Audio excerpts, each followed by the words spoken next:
Y esta noche, en Hechos, veremos un antecedente sobre la economía de nuestro país.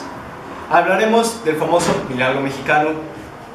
Hay crisis, pero ¿qué es la que ocasiona? Y recordaremos el movimiento estudiantil de 1968. Estas son las 10 de la noche. Bienvenidos a Hechos. En los últimos años se ha hablado sobre México y toda la economía del país, pero ¿cómo hablar de algo si no se conoce qué?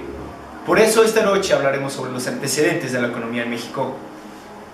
Estos son desde la Segunda Guerra Mundial, desde el presidente Ávila Camacho, donde se ha dado un crecimiento impresionante en la economía del país, un crecimiento interno y externo. Desarrollaron la industria interna, pero dejaron a un lado el campo.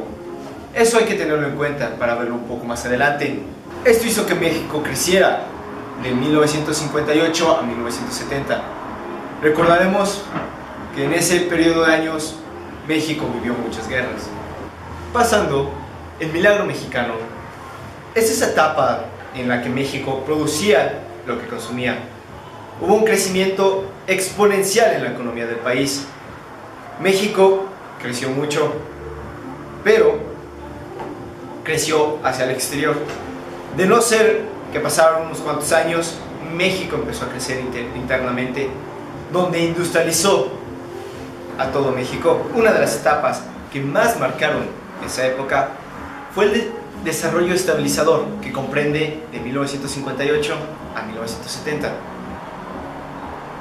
Ahí es donde México tiene un crecimiento y no baja, todo el mundo es feliz. Pero al momento de industrializar todo el país, descuida el campo, que es un punto donde México empieza a perder. Las empresas mexicanas que se consolidaron en México no pudieron crear una economía de exportaciones. México solo producía y consumía en México. Después de esa etapa de desarrollo, hubo una crisis, que es lo que vamos a ver. Hay crisis hoy, pero ¿por qué? En México se enfocó mucho a industrializar el país. Se dejó de lado completamente el campo, lo cual a largo plazo afecta mucho a la economía de los mexicanos, como lo que vivimos hoy en día. Pero, ¿por qué ocurrió? Los dirigentes de esos años tuvieron muchos movimientos estudiantiles, de maestros, normalistas, etc. La influencia del movimiento socialista cubano impulsó a todos esos movimientos a alzarse. Una vez llegado eso, México empezó a caer. Ya no pudo sostener esa parte. Ya no había ya no había esa felicidad que México vivió en años pasados. Y así llegamos al trágico 1968, un 2 de octubre, donde grupos de estudiantes de la Universidad Nacional Autónoma de México y el Instituto Politécnico Nacional hicieron un mitin en la Plaza de las Tres Culturas en Tlatelolco. Este movimiento fue impulsado por la falta de negociación por parte del gobierno. Los estudiantes exigían un poco más de respeto, más educación, que se dejara de lado la industrialización del pueblo. Desafortunadamente, la respuesta del gobierno no fue favorable. Hoy recordamos el 2 de octubre como la matanza de los estudiantes en Tlatelolco. No obstante, el gobierno decía que tenían sospechas de un movimiento socialista comunista impulsado por lo vivido en Cuba. Las razones son varias, pero el resultado siempre va a ser el mismo.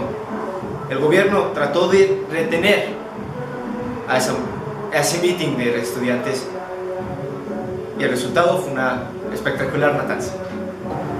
A concluir esta noche de noticias, podemos decir que México ha sido un país de grandes personas, un país de personas trabajadoras que se levantan día a día a cumplir su labor. Madres, padres de familia que se levantan muy temprano para poderle dar alimento y sustentación a su familia. Podemos concluir que no importa lo que golpea a México, no importa qué pase, mexicanos se van a levantar. Se van a levantar para decir qué no les gusta, qué podría mejorar. La conclusión es que si México no cambia, el gobierno mexicano no cambia la forma de pensar, será muy difícil sacar a México adelante. Muchísimas gracias y buenas noches.